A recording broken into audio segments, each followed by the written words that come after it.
ఇది మా ఆటో నగర్ పరిస్థితి. మాట్లాడేది నాగరాజు, బాడీ బిల్డింగ్ మేస్త్రి నాగరాజు.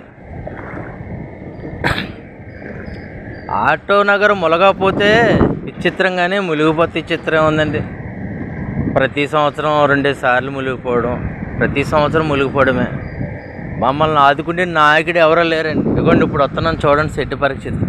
షెడ్లో సామాన్లు మునిగిపోయినాయండి, మెషినరీలు అవి మునిగిపోయినాయి.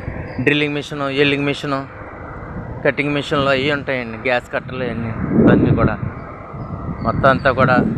ఈ నీరు వచ్చింది అనుకుంటే ఆ నీటిలోంచి ఏదో ఒక బండి వెళ్తూ కెరటాలతో మొత్తం ఇంకా పైకి లేచిపోయి శుభ్రంగా కూడా మొత్తం పనికిరా ఏ పనిముట్టు కూడా పనికి రాకుండా అయిపోయింది మా పరిస్థితి.